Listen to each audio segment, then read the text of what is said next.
තවත් තිකු කලක් රැඳෙන්න double perfume look සමගින් එන නව සන්ලයිට් රෝස්.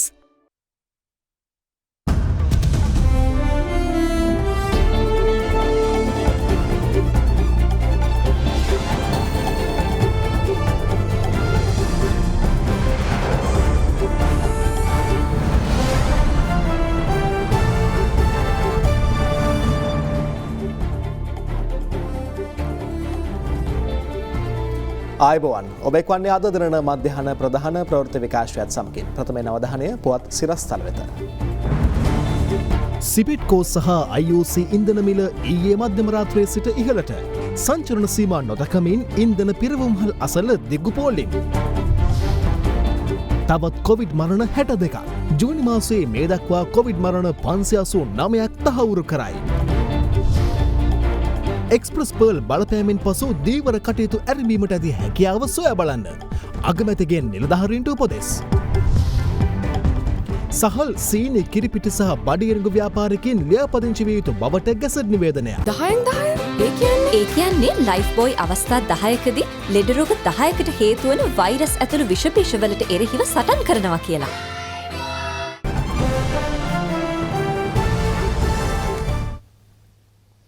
පෙට්‍රල් ලීටර එක මිල රුපියල් 20කින් හා ඩීසල් ලීටර එක මිල රුපියල් 7කින් ඊයේ මධ්‍යම රාත්‍රියේ සිට ඉහළ දැමීමට බලශක්ති අමාත්‍යාංශය පියවර ගත්තා. සිපෙට්කෝ ඉන්ධන මිල ගණන් අනුව තම සමාගමේ ඉන්ධන මිලද ඊයේ මධ්‍යම රාත්‍රියේ සිට ඉහළ දමන බව ලංකා IOC සමාගම නිවේදනය කළා. ඉන්ධන සඳහා වසරකට ඩොලර් බිලියන 3ක් නැත්නම් කෝටි 300ක් වියදම් කිරීම වාර්ෂිකව වියදම් කිරීම ආණ්ඩුවට මේ වෙන විට දැවැන්ත අභියෝගයක් බවට පත් වෙලා තිබෙනවා. ඊට තත්ත්වයේ මත ජීවන වියදම් පිළිබඳ අමාත්‍ය අනුකමිටුව විසින් මේ ගැන දීර්ඝ සාකච්ඡාවක් කරලා ඉන්ධන මිල සංශෝධනයකට ආ යුතු බවට තීරණය කළා. ඒක නුදුරු අනාගතයේම සිද්ධ වේවි. කවදාද කරන්නේ කියන එක අපිට කලින් දැනුම් දෙන්න බැරි. මේ කොවිඩ් වසංගත තත්ත්වයේ මැද ඉන්ධන පිරවුම් වල දැවැන්ත පෝලිම් බිහි වුණොත් ඒ කොවිඩ් වසංගතය මර්ධනය කර ගැනීමට අපිට දැවැන්ත බාධාවක් වන නිසා. මොකද මේ වෙලාවේ පෝලිං හැදුනොත් එහෙම අන්තිම කියයි ගම්මන්පිල පොකුර කියලා එකට. මිල ගණන් අපි තීරණය කරමින් ඉන්නේ. සමස්ත පාඩුවම ජනතාවට දාන්නේ නැහැ. ඩීසල් මිල වැඩි කිරීම පුළුවන් තරම් අඩුවෙන් කරලා ජනතාවට ජීවන වියදමට ඇති කරන බලපෑම අවම කිරීම තමයි අපේ අරමුණ. ඒ අනුව ඊයේ මධ්‍යම රාත්‍රියේ සිට බලපැවැත්වන පරිදි සිපෙට්කෝ ඉන්ධන මිල ඉහළ දැමීමට බලශක්ති අමාත්‍යාංශය පියවර ගත්තා. ඒ අනුව ඔක්ටේන් 92 වර්ගයේ පෙට්‍රල් ලීටර එක මිල රුපියල් 20කින් ඉහළ දමා තිබෙනවා. ඒ අනුව රුපියල් 137ක් පැවති ඔක්ටේන් 92 වර්ගයේ පෙට්‍රල් ලීටර එක මිල රුපියල් 157ක් දක්වා ඉහළ ගියා. ඔක්ටේන් 95 වර්ගයේ පෙට්‍රල් ලීටර එක මිල ඉහළ දැමුනේ රුපියල් 23කින්. ඒ අනුව රුපියල් 161ක් පැවති ඔක්ටේන් 95 වර්ගයේ පෙට්‍රල් ලීටරයක් රුපියල් 184ක් දක්වා ඉහළ නැංගුණා. එමෙන්ම ඔටෝ ඩීසල් ලීටර එක මිල රුපියල් 7කින් ඉහළ දැමුව අතර ඒ අනුව රුපියල් 104ක පැවති ඔටෝ ඩීසල් ලීටර එක මිල රුපියල් 111ක් දක්වා ඉහළ ගියා. සුපර් ඩීසල් ලීටර එක මිල රුපියල් 12කින් ඉහළ නැංගුණු අතර ඒ අනුව රුපියල් 132ක පැවති එම වර්ගයේ ඩීසල් ලීටරයක් රුපියල් 144ක් දක්වා ඉහළ නැංගුණා. එමෙන්ම රුපියල් 70ට පැවති භූමි තෙල් ලීටර එක මිල රුපියල් 7කින් ඉහළ නැංගුව අතර ඒ අනුව භූමි තෙල් ලීටර එක නව මිල රුපියල් 77ක් දක්වා ඉහළ ගියා. මේ අනුව ලංකා IOC සමාගමද සිපෙට්කෝ මිල ගණන් අනුව ඊයේ මධ්‍යම රාත්‍රියේ සිට ඉන්ධන මිල ඉහළ දමන බව සඳහන් කළා. ඉන්ධන මිල ඉහළ දමන බවට රජය ඊයේ රාත්‍රියේ නිවේදනය කිරීමත් සමග ඉන්ධන පිරවුම්හල අසල දක්නට ලැබුණු තත්ත්වයයි මේ.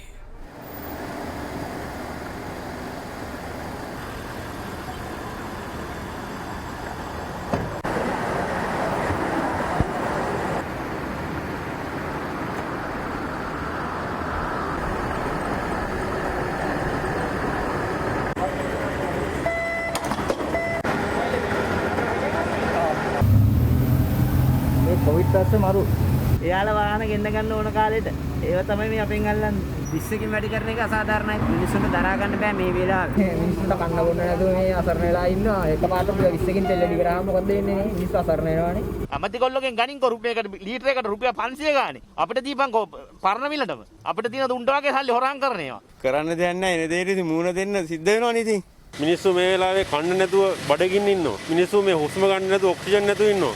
ඒ කට්ටියට කෝටි ගණන් දීලා ප්‍රාඩෝ තව ගෙන්න ගන්නවා. නව ඉන්ධන මිල ගණන් සඳහා ඉන්ධන පිරවුම්හල් ඊයේ මධ්‍යම රාත්‍රී 12 සිට යන්ත්‍ර සකස් කළේ මෙලෙසින්.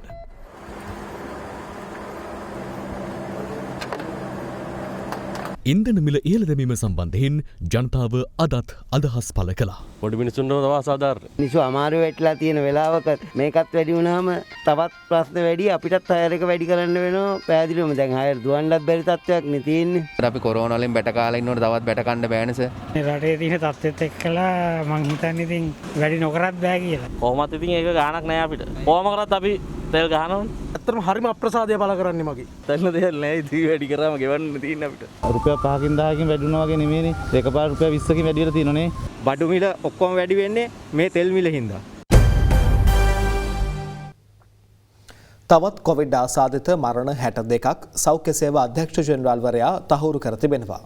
ඒ අනුව මෙරට සමස්ත කොවිඩ් මරණ සංඛ්‍යාව 2073ක් දක්වා ඉහළ ගියා. මේ අනුව ජූනි මාසයේ මේ දක්වා පමණක් කොවිඩ් මරණ 589ක් රජය තහවුරු කර තිබෙනවා.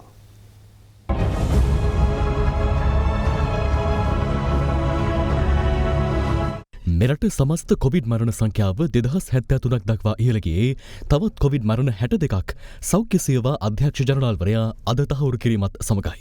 මෙම මරණ සම්බන්ධයෙන් රජයේ ප්‍රවෘත්ති දෙපාර්තමේන්තුව නිකුත් කළ නිවේදනයේ දැක්වුණේ එය අතරින් මරණ 7ක් මැයි මාසය තුලදී සිදු වූ ඒවා බවයි. සෙසු මරණ 55 ජුනි 1 වනදා සිට ජුනි 10 වනදා දක්වා අතර කාලයේ සිදුව තිබුණා.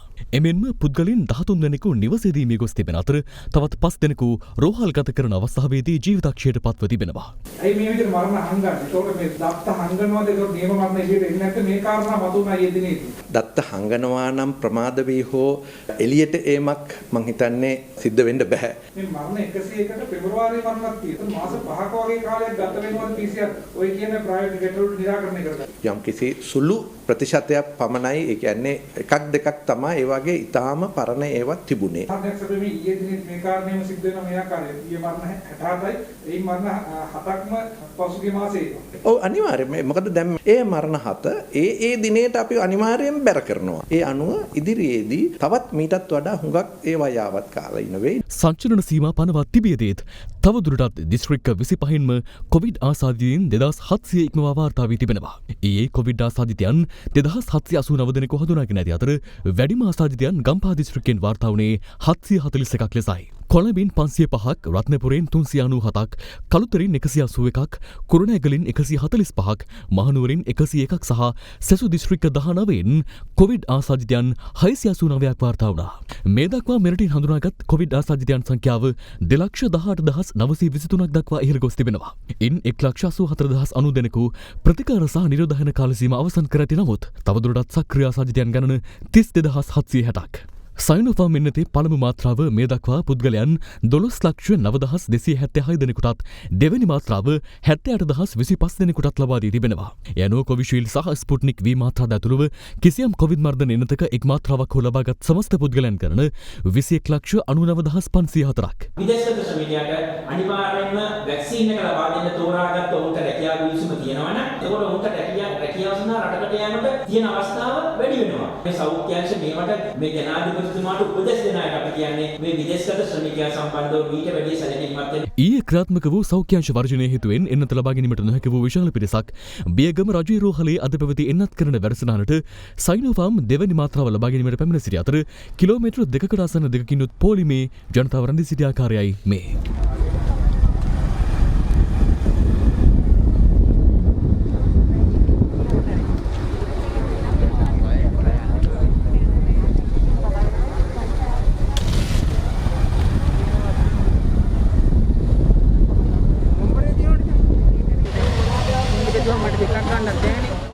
නම්බර් අතෙන්ට 500ක් වෙන දීලා තියෙනවා. වාහන වලින් ඇවිත් ඉස්සරහට ගෙන්ගෙන් ගගහ යනවා ඉතින්. කොකුත් අරගෙන කොහෙද ගියේ? මේ බංගුවක් අරන් ගියේ. කකුලේ අමාරුවක් තියෙනවා. ස්ට්‍රයික් එක නිසා ගහලා නැහැ බෙහෙත් දෙක. ඒ 300 අද උදේ ඇවිල්ලා ඉන්නවා. අද ගහන කොටස ඉන්නවා පාන්දර 2 ඉඳලා. ඒතකොට මේ කොටසෙන් කොකටද බෙහෙත් දෙන්න කියන එක මෙතන ලිඛිතව දැන් ලියාගත්ත ට්වීට් එක අද නැහැ. විනයානුකූල වැඩක් කරන්න කියන එක තමයි අපි ඉල්ලන්නේ. මෙතන කවුරු හරි නිලධාරියෙක් හරි දාලා. මිනිස්සු මරා ගන්න වැඩක් නේ මෙතන වෙන්නේ. බලධාරීන් දන්නේ නැහැ මේ වැත්තරම. කියලා බෙහෙත් විදිනවා ගහම විදිනවා කියලා තමයි හිතන්නේ. පන්නිපිටිය විද්‍යාදාන මහාවිද්‍යාලය සංවිධානය කර තිබූ එන්නත් කරන වැඩසටහනටත් විශාල පිරිසක් පැමිණ සිටිනු දක්නට ලැබුණා.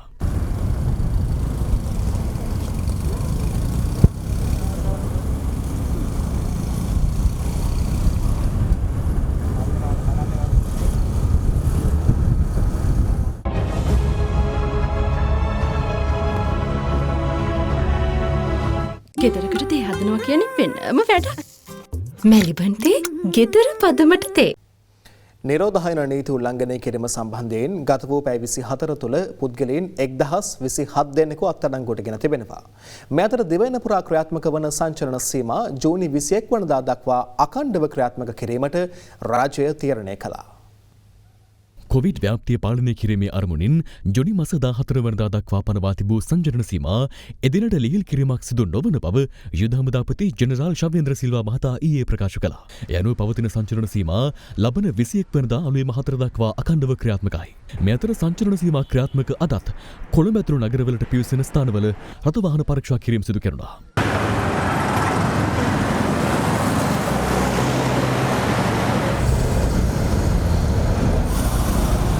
පසුගිය පැය 24 කාලය තුළ නිරෝධායන රීති උල්ලංඝනය කරන ලද පුද්ගලයන් 1027ක් පමණ අත්අඩංගුවට ගෙන තිබෙනවා. මේ අතර සංචලන සීමා පැවතියද සියලු ආර්ථික මධ්‍යස්ථාන අද සහ හෙට තොග වෙළඳාම සඳහා පමණක් විවෘතව පවතිනවා. මේ එළවලු මිලේ අඩුවක් නැහැ. නුවරලියෙන් බඩු වෙනකොට බොන්ජලට 200යි. ලීස් වලට රුපියල් 185යි. කැරට් රුපියල් 140යි 50යි. තක්කාලි 120යි. මේ වෙළඳ පොලෙන් මේකෙන් පිටට යන මිනිසුන්ට විකුණ ගන්න නැහැ. බොරුවට ටීවී එකේ දානවා ගණන් අඩුයි වෙළඳ පොලේ විකුණන්න බෑ කියලා. අපි අරගෙන ගෙවල් වලට ගියාම ගෙවල් වල මිනිස්සු කියනවා මාකට් එකේ බඩු අඩුයි ඔයාලා බඩු වැඩියෙන් විකුණනවා කියලා. එහෙම විකුණන්න බෑනේ. බෝජි 200යි කැරට් 140යි ලීස් 160යි 180ත් අතර ගියා. වම්බටු 120යි 30යි තක්කාලි 110යි 20යි.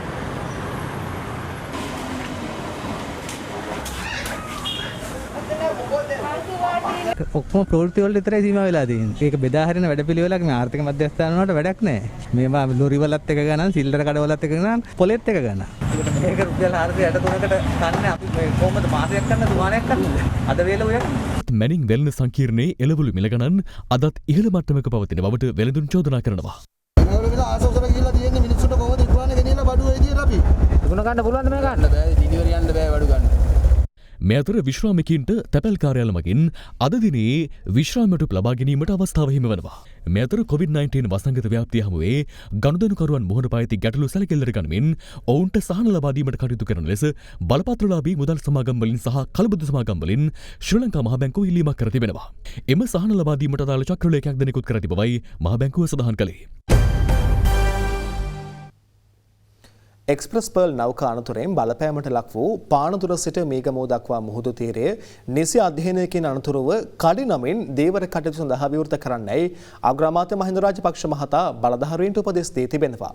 ඒ අරලියගහ මන්දිරයේ ඊයේ පැවති සාකච්ඡාවකදී මේ අතර නාර ආයතනයේ අවසරය මත අද සිට මීගමෝ කලපු තීරයේ දේවර කටයුතු සඳහා අවසර ලබා දෙන බව දේවර රාජ්‍ය අමාත්‍ය කංචන විජේසේකර මහතා පැවසුවා.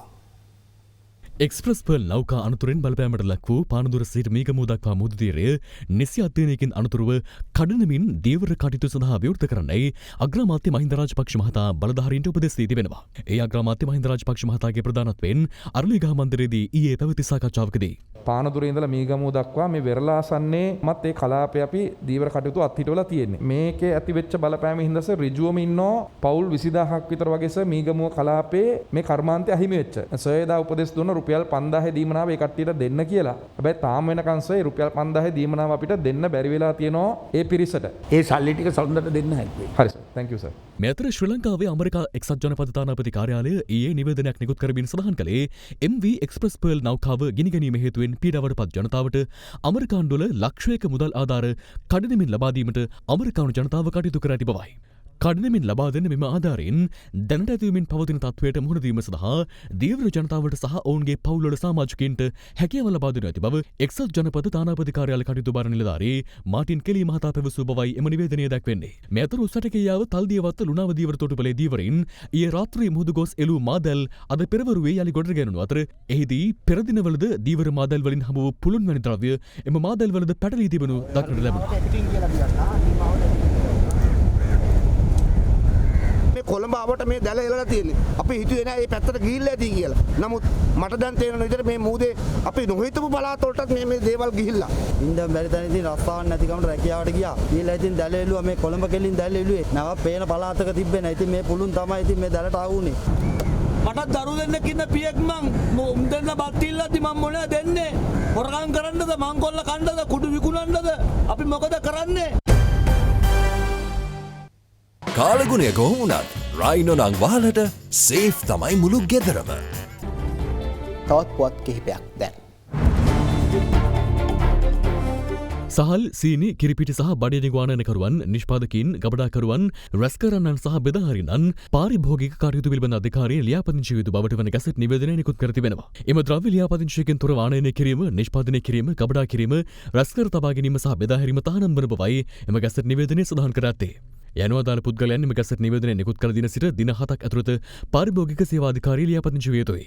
එහිදී තම තොග සංචිත පිළිබඳව නිවැරදි තොරතුරු ලබා දිය යුතු බවද ගැසට් නිවේදනයේ සඳහන්. පශු ඖෂධ පාලන අධිකාරිය අනුමැතියකින් තොරව කුවේට් සිට මෙරටට ගෙන වූ පක්ෂීන්ට ලබා දෙන ඖෂධ තොගයක් සමග පුද්ගලයෙක් කොළඹ ජම්පටා වීදියේදී අත්අඩංගුවට ගෙන තිබෙනවා.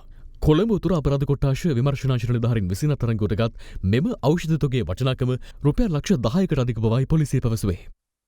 ගල්කිස්ස ශ්‍රී සුගත ධර්මායතනාධිපති පූජ්‍ය මොරකැටියාරේ සුමනනන්ද හිමි පරිත්‍යාගශීලී දායකදායකයන්ගේ ආධාර ඇතිව සංචරණ සීමා හේතුවෙන් අපහසුතාවයට පත්ව සිටින ප්‍රදේශවාසීන් සඳහා වියලි ආහාර සහ එළවලු අඩංගු පාර්සල් 300ක් බෙදා දීම ඊයේ සිදු කෙරුණා.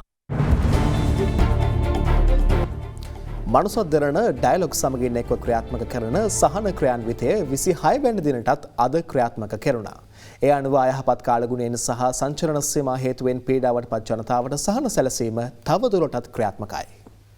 අදින් දින 26කට පෙර ආරම්භ කෙරුණු මනුසත් දෙරණ ඩයලොග් සහන ක්‍රියාන්විතය මේ වන විට සාර්ථකව ක්‍රියාත්මක වනවා. ඒ අර්ථයේ ආරම්භ කෙරුණු ගංවතුරින් පීඩාවට පත් ජනතාව අතර වියලි ආහාර ද්‍රව්‍ය බෙදා දීමේ වැඩසටහනින් ගාල්ල දිස්ත්‍රික් ලේකම් කාර්යාලය වෙත වියලි ආහාර ද්‍රව්‍ය තොගයක් බාර දීම මෙලෙස සිදු කෙරුණා. මනුසත් දෙරණ සහ ඩයලොග් ආයතනය විසින් ගාල්ල දිස්ත්‍රික් ජනතාව වෙනුවෙන් ලබා දුන් මේ සහනාධාරය ඉතාම ඉහළින් අගය කරනවා. ගාල්ල දිස්ත්‍රික්කයට ඇදහළුණු වර්ෂාව නිසා පීඩාවට පත් වූ ජනතාව වෙනුවෙන් මේ සහනාධාරය ඉතා හොඳින් විධිමත්ව ලබා දීමට කටයුතු කරනවා. මෙතර කොවිඩ් ව්‍යාප්තිය පාලනයට පැන වූ සංචලන සීමා හේතුවෙන් දුෂ්කරතාවයට පත් ජනතාව අතර වියලි ආහාර ද්‍රව්‍ය අඩංගු පාර්සල් බෙදා දීම අඛණ්ඩව ක්‍රියාත්මක වනවා.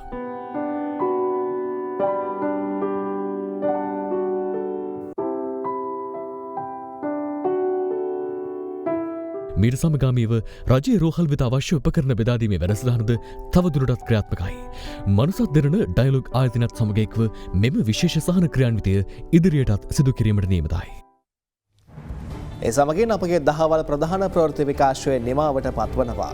අද දින කෙරෙහි විශ්වාසය තැබූ අපගේ සුවහසක් ප්‍රේක්ෂකයන්ගේ ඉල්ලීම මත අද දින රාත්‍රී 10 ප්‍රධාන පුවත් විකාශය අද සිට සෑම සෙනසුරාදා සහ ඉරිදාවකම ටීවී දෙරණ නාලිකාව ඔස්සේ ගෙනීමට අප සූදානම්. රැඳී සිටින්න අද දින සමගින්.